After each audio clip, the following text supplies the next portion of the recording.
मेरे साथ हैं महेश दाबोडिया जी, बहुत ही इंडिया के बहुत ही नामी कोच जिन्होंने बहुत बड़े बड़े प्लेयर्स को टिप्स दी है। तो आज वो हमें कुछ ऐसी खबरें बताएंगे इंडिया के महान ऑलराउंडर कपिल देव से रिलेटेड। तो महेश जी, कपिल देव जी से जुड़ी हुई कुछ ऐसी स्टोरीज दर्शकों को बताइए जो उन्हें नहीं पता। ऐसा है जी, कपिल देव जी से मैं कुछ बताना ये चाहूँगा कि कपिल देव जी जब टेस्ट क्रिकेट में आए थे उससे पहले उन्होंने रणजी ट्रॉफी में 3-4 परफॉर्मेंस बहुत अच्छी दी थी। और मुझे याद है 77 की बात है, तो उस दौरान वो रणजी खेल रहे थे। 3 या 4-5 परफॉर्मेंस बहुत अच्छी आई थी। लास्ट परफॉर्मेंस की 35 रन पे 4 विकेट थी। तो मैंने ये अपने मन में लगाया कि कपिल बाजी को टीम इंडिया में आना चाहिए। मैं उनका वेल विशर उसी टाइम में हो गया था, क्योंकि हमारे पास में उस टाइम में टीम इंडिया के पास में फास्ट बॉलरों की कमी कम थी, मीडियम पेसरों की कमी थी। उस टाइम पे करशन घावरी जी और आपके मदन लाल जी, और पार्ट टाइम में जो है ना वो महेंद्र अमरनाथ जी करते थे, और कभी कभी गावस्कर साहब भी कर लेते थे जी। तो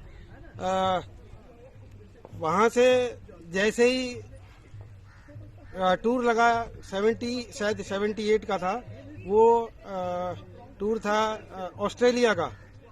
मुझे पूरी उम्मीद थी कि वो टीम इंडिया में एंट्री कर पाएंगे, लेकिन उस टूर में उनको इंग्लैंड, उसका नाम ऑस्ट्रेलिया नहीं ले जाया गया।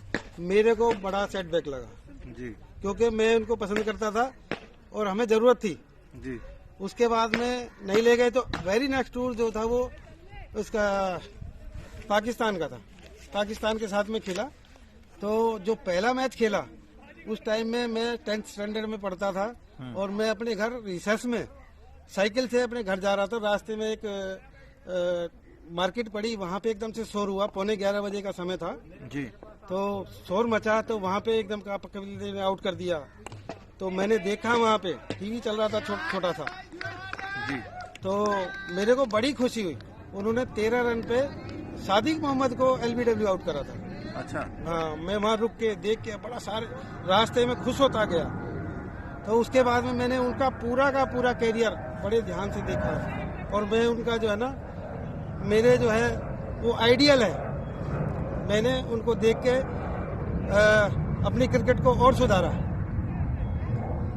तो ऐसा है कि 2007 की बात है, 6 मई सन 2007 को, जब टीम इंडिया की परफॉर्मेंस 50 ओवर में बहुत बुरी रही थी जी। उस दौरान मेरे को जो है अच्छा नहीं लगा।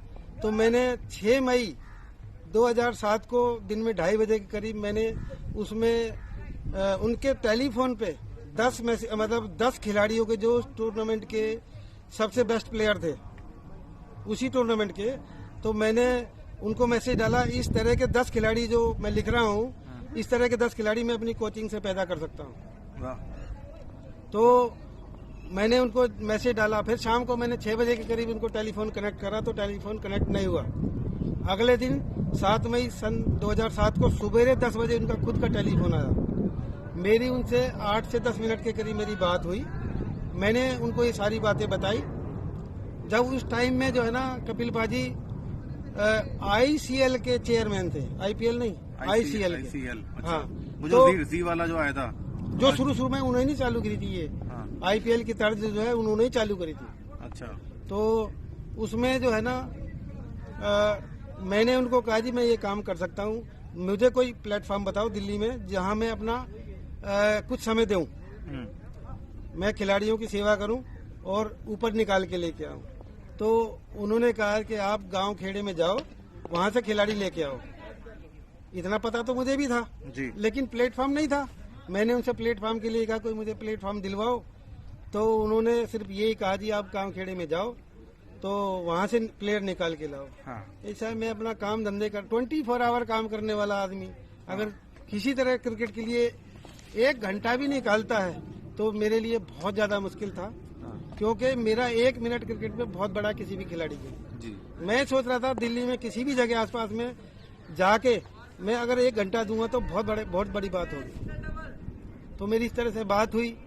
उस दिन मेरी उनसे अच्छी तरह से 8-10 मिनट खूब अच्छी तरह से बात हुई, पर उन्होंने ये कहा कि गांव खेड़े में जाओ, वहां से खिलाड़ी निकाल के लाओ। जी।